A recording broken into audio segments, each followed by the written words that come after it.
All right. Hi, welcome everybody. Thank you for joining us today. My name is Danielle Coco, and I'm the marketing director at the Southern United States Trade Association, SUSTA. And we are excited to have you today on this webinar to hear about key trends that are shaping Canada's food and drink industry. And our featured speaker has a lot of experience with marketing research. We have Lisa Covens, who is Senior Vice President at Leger, which is a research and analytics company. Lisa has over 20 years of marketing research experience, and she and her team regularly assess reputation, advertisements, public opinion, attitudes, behavior, and key satisfaction metrics across various industries. So Lisa is going to share her expertise with us today. If you have questions for Lisa, please type them into the Q&A or the chat. Everybody's muted just to cut down on background noise. So we will get to those questions after her presentation. And then we will hear from Laura Pixley with Changemakers.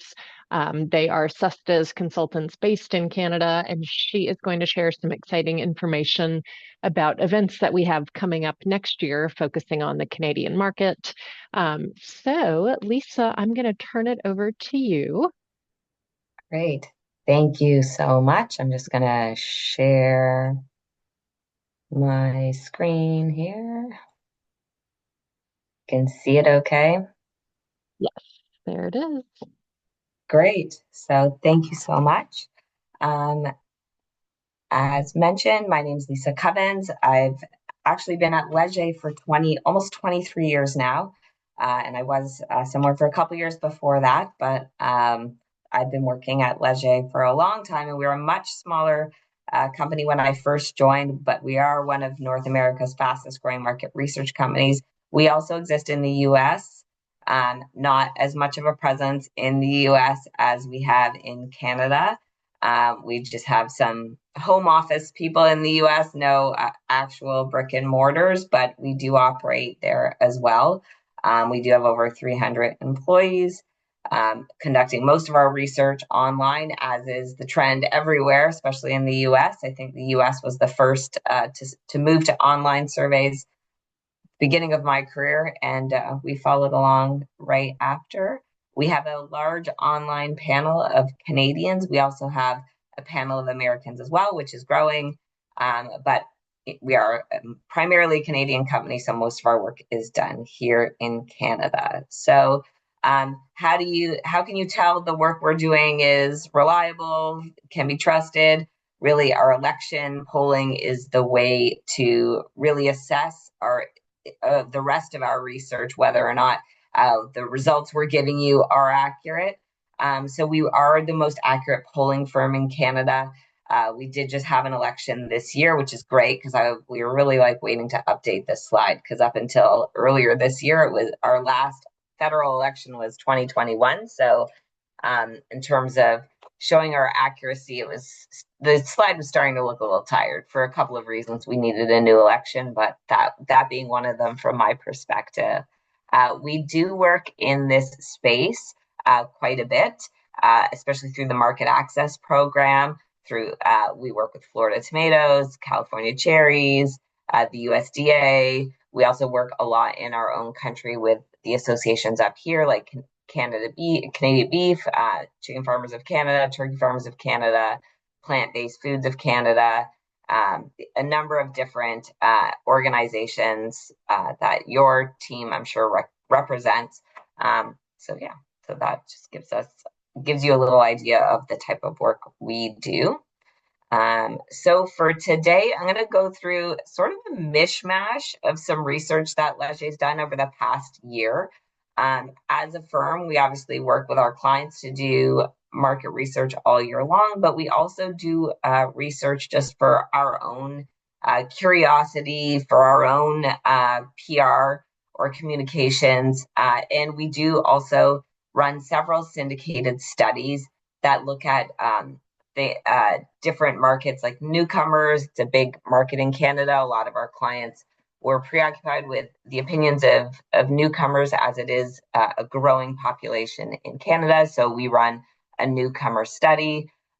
We also have been tracking the buying habits of Canadians, especially since the tariffs were front and center earlier this year. And we also just did a study called Crave, which looks at different we call them eater profiles, and how Canadians how they're segmented in terms of what eating means to them and how they approach food, and a bunch of different metrics, which I'll get into in more detail at the end. That's a pretty cool segmentation. So I'll start out. So food is first and foremost seen as something you need to live, but for many, it's a recipe for joy. So when we asked Canadians, 47% said food, eating, cooking in general is something they need to live. 40% say it represents good times spent with family and friends, and a third say it represents pleasure, passion, and happiness. And you'll see when I get to the profiles or the segmentation at the end of the presentation where different Canadians' views lie with respect to those dimensions. But having said that, in today's world, you can't ignore the prices, the increase in prices that people have seen. And we've noticed overall that 83% said, it's not on this slide, but 83% say they've seen the cost of things increase since the tariffs were in effect, and especially so with fresh fruit and vegetables. 72% said they saw an increase in that, and packaged and canned foods as well. So that would be relevant to your organization. Gas a little bit, clothing less so. Clothing, I would say it's not that the prices haven't gone up, but it's more a sense of people don't buy clothes quite as often as they buy food, so it might not be quite as noticeable for people. And then in terms of how that's impacting how Canadians spend money, we ask about overall discretionary spending. So spending on non-essential items. So items you could choose to spend your money on or not. And overall, there is a negative net score of people who say they're spending more on discretionary items versus spending less.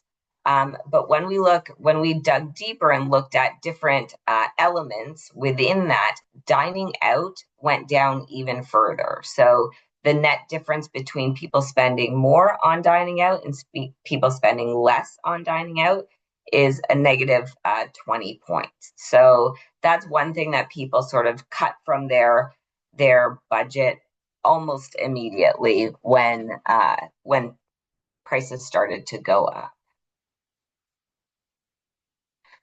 The increase in prices is leaving people feeling more stressed and taking away the joy that food can bring. So on average, households in Canada spend about $179 on food purchases a week. And 77% of Canadians are saying that the rising food prices is causing them a lot of stress. So that's something to consider. Of course, it's everybody's preoccupation. You need to spend money on food every week, obviously, or every day, and it is stressful, the rising prices. So how is this translating, or how are the behaviors and habits of Canadians looking as well? So Canadian grocery shoppers tend to be planners. 93% plan their purchases to some extent, with 62% saying they somewhat plan their purchases, and 31% saying that they completely plan their purchases. Planning is also correlated with age. Young consumers tend to plan less. And this planning mindset has a direct impact on brands. It highlights the importance of developing touch points outside the store and building a relationship with the consumer beyond the physical store. So this behavior influences how promotions could be communicated, emphasizing the importance of personalized emails, newsletters, the effectiveness of the inspirational nature of the website, advertising messages, social media, etc. Canadians come to the store with a plan, not necessarily 100% rigid, but a plan nonetheless. And if you're not on their list or in their flyer, the risk is that you might not make it into their cart. So organizing food purchases around flyer specials as well as meal planning are more common in Quebec, but less common in the West. And the fact that 50% of Canadians plan their weekly meals still leaves room for spontaneity, but also represents an opportunity for brands to support consumers in their planning, for example, through recipe suggestions based on their purchases or their online shopping list. So Canadians are also they do frequently eat at restaurants, even though we saw that dining out discretionary spending drop a little. 48% in a typical month are at least eating at a restaurant sometimes. And a third are using delivery services or ordering through the apps at least sometimes as well. And don't ignore the role online plays in food. So about 1 in 3 Canadians follow food content on social media or buy products based on influencer or media reviews. If you're interested, we just actually did a digital webinar yesterday just to look at how Canadians, and I think we also survey Americans in that as well. It's on the Leger 360 website, how Canadians interact with apps, digitally, etc., and where they look for information, what social media sites they're on. So that's all on our website. I don't want to repeat that because that webinar just happened yesterday. But it does have a lot of really cool information that could impact how your businesses operate, at least in Canada.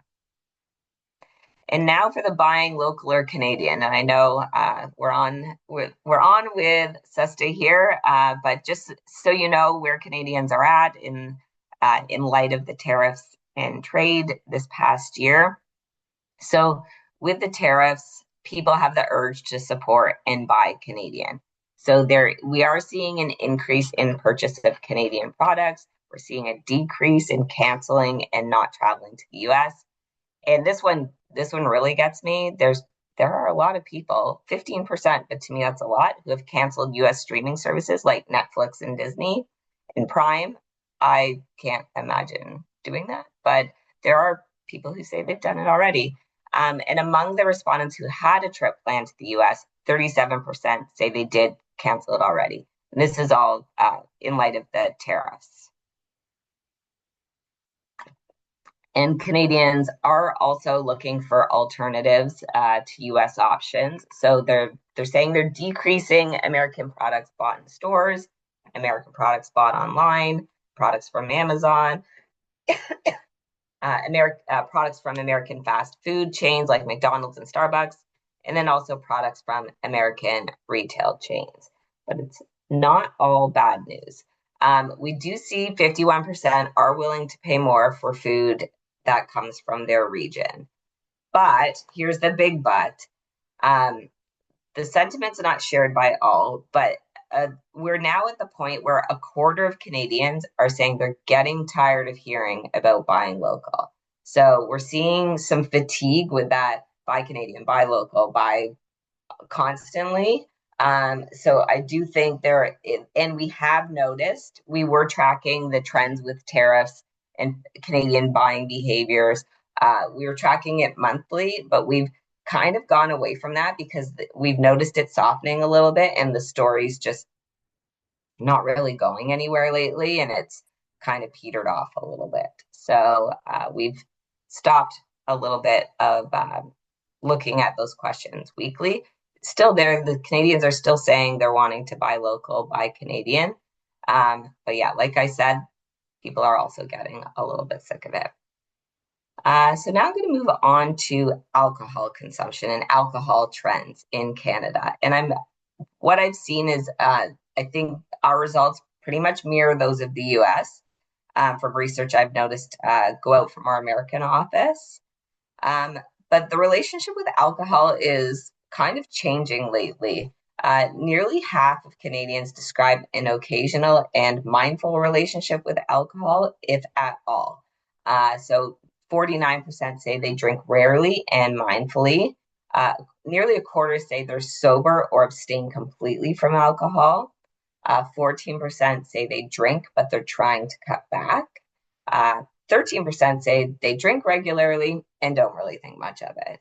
And then 1% feeling a bit conflicted about their drinking.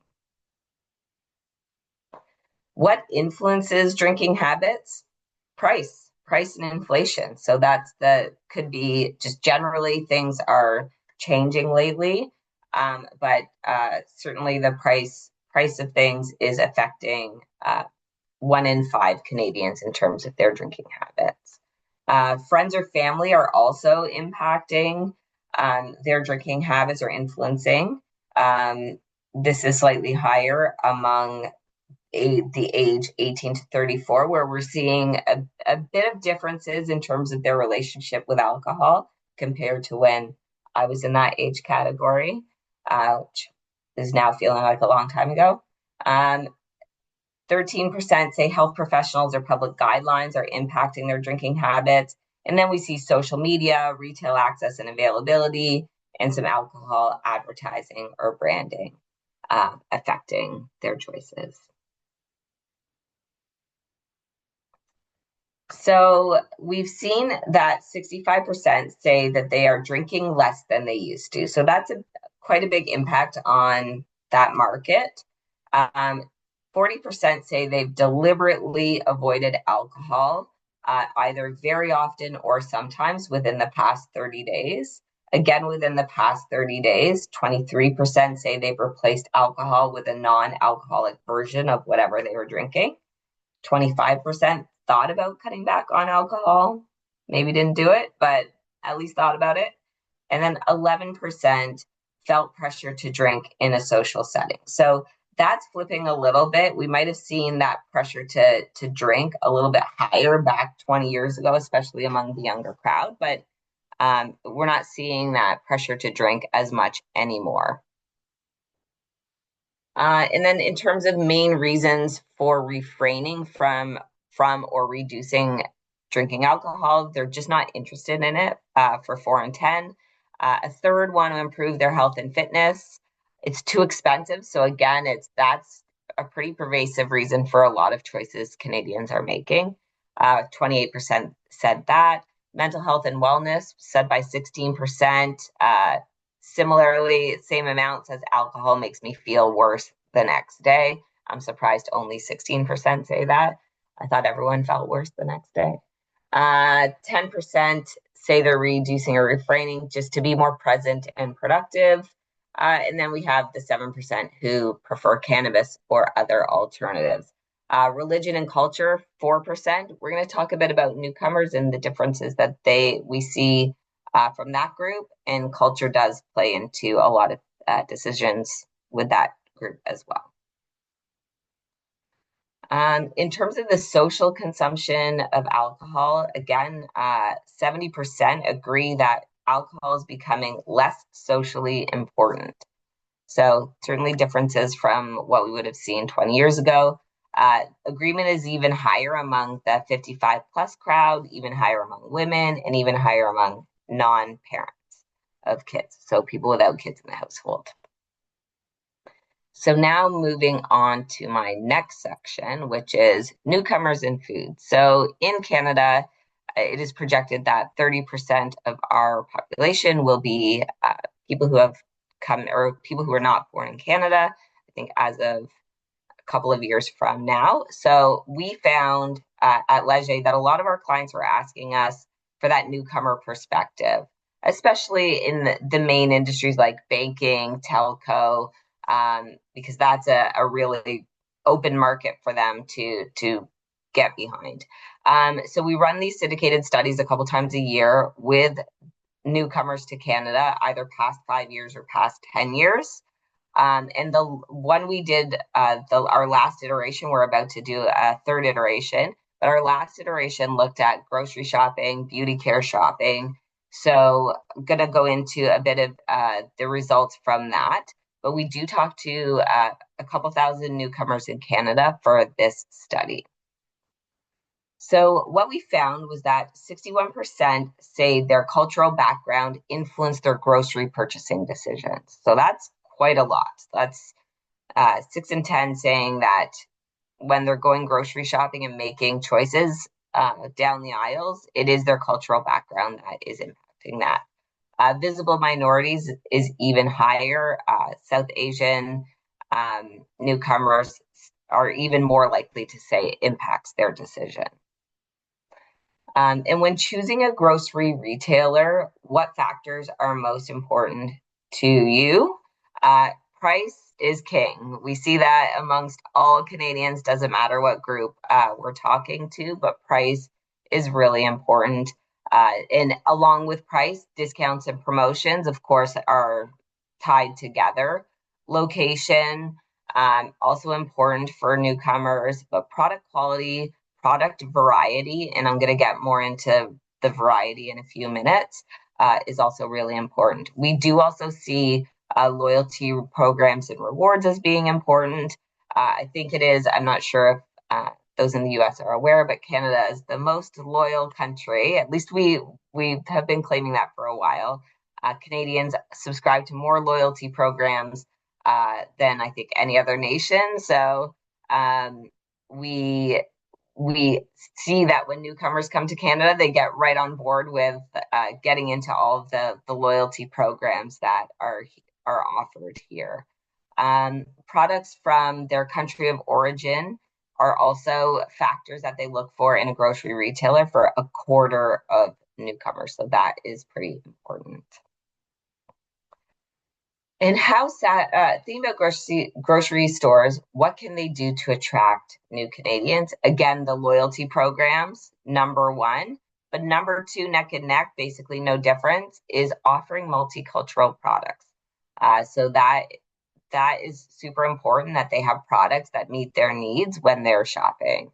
And then other things include an inclusive workplace, multi-language support, cultural competence training for staff, advertising in ethnic media, hosting community events. These are all things that could attract people to specific grocery stores. And then how satisfied are newcomers with the availability of products in grocery stores that meet their needs and preference? So by and large, they're satisfied. 92% said they're satisfied overall, but it's a bit of a weak satisfaction.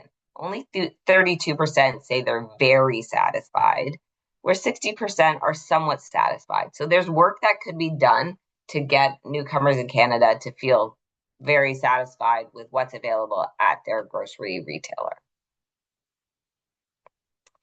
How does having grocery stores that sell products that you could find in your country of origin make you feel? Well, newcomers feel very positive about finding grocery stores that offer the products from their country of origin. While just 17% listed this access as one of the most important factors when choosing a grocery store, nearly all are happy to be able to have these products available to them. And what are the products that are challenging to locate? So just in general at grocery stores, aside from a general mention of food products and ethnic or cultural products, newcomers mention spices and sauces as difficult to find alongside fresh or good quality vegetables. And the vegetables that newcomers are looking for might be slightly different than those of Canadians who were born and raised here. So they want to have the fresh quality vegetables that they're used to using in their recipes. So other mentions of fish or seafood and halal or kosher products are also challenging to locate. So now, in my opinion, this is the really fun part. So we did, as part of our CRAVE study, and that's also available on our website. I'm just giving you a bit of a snapshot. But we did a whole study about how Canadians view eating and what's important to them, how they approach eating food, grocery, making meals, and how to approach each of those groups. So this was done through advanced analytics, through our Leger Analytics team. And we use this quote, "Tell me what you eat and I'll tell you who you are."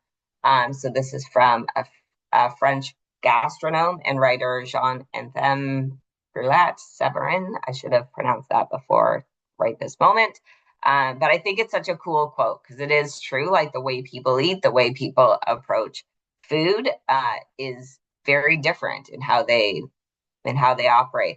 I always say in my house, my son and I eat to live, and my daughter and husband live or live to eat. So they love eating. They love trying new things. My son and I are very like, I'm hungry. I will eat something, whatever's easiest, whatever is simple. But my daughter, for example, she's 14. She'll come home from school and she'll make like this elaborate snack. I would never waste that kind of time. I would just grab a bowl of crackers. So, but it all speaks to I'm not lazy in all of my other aspects of life. I just don't care about eating. So and it really influences how we approach food and how we approach meal planning, et cetera, in our house. So what we found when we looked at all of the different Canadians and how they view eating and shopping, et cetera, there are four main big segments, and then I'm going to break them down a little bit further. But a quarter of our population is practical. So the practical approach food with efficiency and logic. Eating is viewed as a task driven by the need to fuel the body, not for enjoyment. So meals are treated like fuel stops with decisions made to save time and streamline routines. They prefer quick, simple solutions and are less inclined to try new recipes or dine out. So none of the people who fall into this segment say food brings them pleasure or happiness. So that would definitely be where I fall. So 16% are passionate about food. All of them say that food is a source of pleasure, passion, and happiness. For this group, eating is about experience, to be savored and shared. Their relationship with food is based on pleasure, discovery, and the small luxuries of daily life. They're more likely to dine out for the experience, explore a wide variety of products, and visit markets or specialty shops. So really go out of their way. A third of Canadians are spontaneous, but within this group, about 69% say they enjoy going multiple times a week to buy food. So frequent grocery shoppers. They approach food with curiosity and emotion. Their choices are guided by mood, cravings, or the influence of others. Grocery trips and cooking sessions often turn into unpredictable adventures led by impulse and improvisation. With little planning, they tend to shop more often and are more likely to give in to spur of the moment cravings, a habit that can increase their weekly spending. Now, the last group, also about a quarter of our population, is the organized. The organized are structured and disciplined in their cooking and shopping. Everything is planned from their weekly menus and grocery lists to freezer inventories. They like to stay in control, reduce waste, and stick to a clear budget. They're less inclined to spend on meals, restaurants, ready-made meals, or delivery service, and prefer home cooking since it allows them to really stay in control, which is what they're focused on. So within this group, 84% say their food shopping is totally planned. So within the practical group, there are two other groups within that. So of that 24% who said they were practical, 18% are the disengaged group. So eating feels like a chore. The less I think about it, the better. So they're more likely to see eating as is a task. They're uninfluenced by trends or media. They look for simple and affordable options, and they do infrequent big shopping trips. The rest of the practical group are just functional. Every bite has a purpose, protein, results, performance. They're very functional. Eating is planned, has a clear purpose. They're very influenced by trends or media. They like delivery apps. They're connected, and food is meant to help achieve fitness or wellness goals. Within that passionate group, which was only 16% of the population, but the majority of that group are the mindful. Food brings them joy, but shouldn't break the bank. So they love food, but within reason. They're smart grocery planners. They look for competitive prices. They enjoy flavorful discoveries. They find joy of sharing food, and they're open and creative. The balance of that group, a very tiny percent in Canada, only 3% of our population, are explorers. Culinary discovery isn't optional, it's a luxury they refuse to compromise on. So they're that passionate foodie, the ones you see in restaurants, snapping pictures of their food. They have no budget on food, they spend whatever. They want high quality ingredients, they'll pay more for local. They look for memorable culinary experiences. They're very influenced by trends in media, and they're very frequent users of restaurants and delivery apps. Then we have the spontaneous. So this was our biggest group with 33% of Canadians, but within that, the bigger balance was the no fuss group. So I eat what I like without overthinking it. Spontaneous but simple, no planning, will not look at nutritional values. So probably will not be affected by the front of pack labeling that's coming to Canada. I think by January 2026, we're already seeing it on our packages. Makes decisions on the spot, buys the brands and food they already know. Another pretty decent sized group in Canada, 13%, are curious. So new place, new flavor, just say the word in there. They're spontaneous overall. They're regular restaurant or delivery app users. Go to the grocery store several times a week, and they're not stressed by grocery price, and they don't really track their spending. And the last big arching group was the organized, and this was 26% of the population. But the bigger group within that are people who are frugal, and that's why they're organized, because it's easier to be frugal if you are on top of things. So points, discounts, carefully planned meals. So these people would probably be all over the loyalty points and programs here in Canada. They prioritize price, they meal plan, they buy what's in flyers and on sales. I didn't even say it. They love loyalty programs, lowest food budget of anyone, and they're uninfluenced by trends or media. And then the last small group, 5%, they're the conscientious.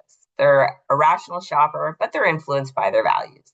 They're thoughtful, social and environmental values are top of mind. They'll pay more for local. They love restaurants, and they're a seasonal shopper. And then lastly, we looked at a number of different statements, and you can see where some of these groups over-index or under-index on some of these statements. So I actively try to reduce food waste. The organized group is way over-indexing on that, with the spontaneous not very under-indexing on that statement. I've changed the way I shop for groceries to deal with higher prices. Not surprising, that organized group also over-indexing, the spontaneous under-indexing. I always check nutrition labels or ingredient lists before trying a new product. The frugal are looking at that, less so among the spontaneous. They just want to live, joie de vivre, live their life. More likely to try a product if I earn more loyalty rewards or bonus points. The frugal, of course, over-indexing. Disengaged and the curious, not as much into that. The occasional splurge on premium grocery items is a personal reward. The mindful, passionate group is over-indexing that, with the spontaneous, no fuss group kind of under-indexing. And the last two, I'd be interested in getting food or beverages delivered on a subscription basis. So the conscientious organized would be into that, because I'm guessing they would think that there'd be a savings or a plan with that. And then the disengaged, not into the subscription basis. And then lastly, I prefer shopping at specialty or organic grocery stores over large supermarkets.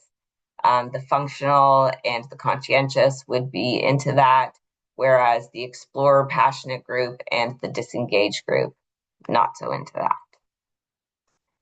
And so lastly, some key takeaways. So Canadians are stressed but strategic. They love food, but rising prices are a constant source of stress. That said, they're also highly strategic. Most plan their grocery trips, look for specials, and stick to budgets. Local health and cultural drivers matter. We're seeing more emphasis on buying local and Canadians shifting purchases towards homegrown products. At the same time, newcomers are reshaping the market, fueling demand for global flavors, diverse ingredients, and authentic cultural foods. And lastly, diverse segments equal diverse opportunities. Consumers aren't one size fits all, from no fuss, price conscious shoppers to passionate food explorers. Each segment has unique needs. The real opportunity is to meet people where they are, whether that's affordability, health, culture, or indulgence. And any questions? Great, Lisa, thank you so much. It's so interesting. Um, I did see we had one question come in, and it was back there was a slide when you were going through each of the four different profiles, and it was about, I think the one before, maybe This one, after maybe? this one, This one? this one, yes. Oh, sorry. Whoop, whoop, whoop. One back. This one? This one, yes. So the Okay. 13%, the curious, they Mm-hmm. were asking, is that 13% overall or 13% of the spontaneous group? So these are all 13%. These percentages are all of Canadians. So all of All these of, together would add to 100. got it, got it. Okay, thank you.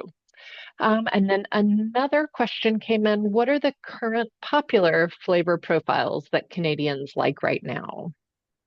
Hmm. That's a good question. I don't have a good answer for you.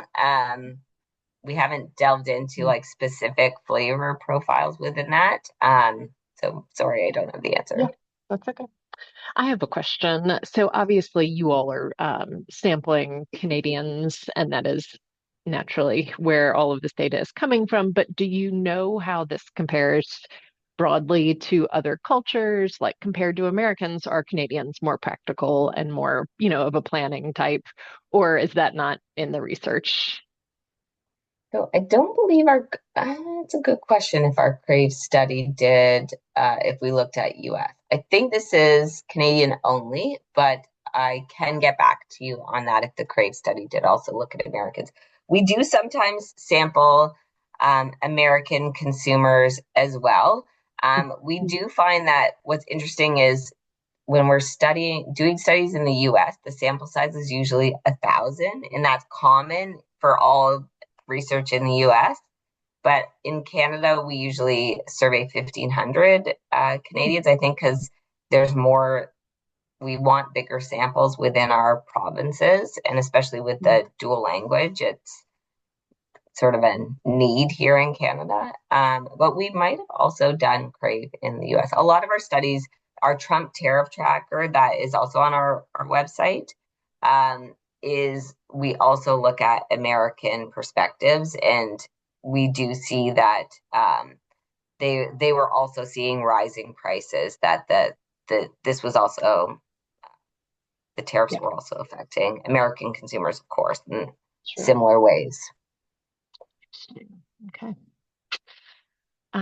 Does anyone else have questions for Lisa about trends in Canada and consumer habits?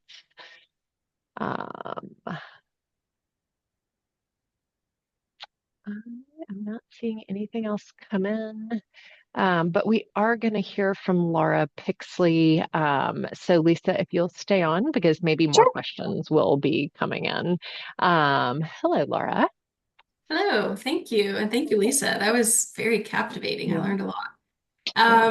Okay, so just to share some information about the activities that SUSTA is hosting in Canada over the next year. Starting in January, we have a trade mission to the Mid-Atlantic Nursery and Trade Show, which is in Baltimore. We'll be bringing Canadian buyers to that trade show, and there will be some one-to-one meetings the day before the trade show. So that's for plants, trees, shrubs, flowers, any type of nursery horticultural product. And Danielle is showing you now on screen where you can find these events on SUSTA's website and where you can see more information and register for them. In March, we will be doing a Southern Hospitality Showcase at the Restaurants Canada show. So this is good for any products that can go into a food service environment. And you can reach out to us if you have any more questions about that or about what might be a good fit. But this is the largest food service trade show in Canada. in April, SESTA will have a pavilion at CPMA, which is the Canadian Produce Marketing Association trade show. This is one of the most popular events that SESTA does in Canada, and it's very important for the produce industry in general. You kind of get everyone and who works within the industry. There's a lot of really good, strong retailers who attend this show and importers and distributors. So this is good for any type of fresh produce product. Also happening in April is Cial Canada. SESTA will have a pavilion at Cial this year. Cial is a good show for any type of consumer packaged good product. And in conjunction with Cial, we're also running a buyer box program. So you can sign up separately for that activity. You don't have to do Cial, but the buyer box program is in conjunction with Cial, where samples will be sent out to buyers, and then either in-person meetings at Cial or virtual meetings afterwards will go hand in hand with that program. And then finally, in September, we'll be hosting an inbound trade mission to North Carolina and Virginia for the beverage alcohol industry, where we'll be bringing buyers and agents from various provinces across Canada into these two states to meet with beverage alcohol companies. And throughout the year, we always have virtual consultations available, which you can also register for on SESTA's website if you would like some one-to-one support, or if you have questions about Canada, you can always register for those sessions on SESTA's website here. Thanks, Danielle. I feel like Vanna White over here, just pulling things up on the website. Yes, hopefully it's all easy for everybody to find under our events tab, and then you can either look just for the educational opportunities we have. We do have another Canadian webinar as well coming up in November, getting on Canadian shelves, working with retailers and distributors. So mark your calendars for that. It is November 21st. And then, yes, the consultations here where you can register to meet with Laura and her team. And then all of the trade events are in the first tab. So lots of options. As Laura mentioned, we have things if you're a horticulture company, if you have alcohol, fresh produce, or you're more of a value-added, more general grocery staples. So really doing a lot. And we are excited to kick things off in 2026. And, with the tariffs and everything going on, there is still trade happening. So that is, we're still supporting all of these events and excited to have our companies exploring Canada. And thank you both so much for your presentation, Lisa and Laura, for helping arrange this. And let me see if any other questions have come in. And Danielle, while you're looking for questions, oh, sorry, Lisa, go ahead. No, I was just going to say that our Crave study does have a sample of 1,000 Americans. So if you're looking at the American perspective, I put the link in the chat, but I'm not sure if everyone can see that or if it's just the host. So I will maybe you can share that. Yeah, I'll share that when we'll send an email with the presentation and the recording, and I will include that as well. Great. Wonderful. Well, again, thank you so much. It was so interesting to hear all of these studies, and yeah, we look forward to continuing to work with you, and everybody have a lovely day. Thank you. Thank you. Thank you, Lisa. Thank you, everyone. Bye.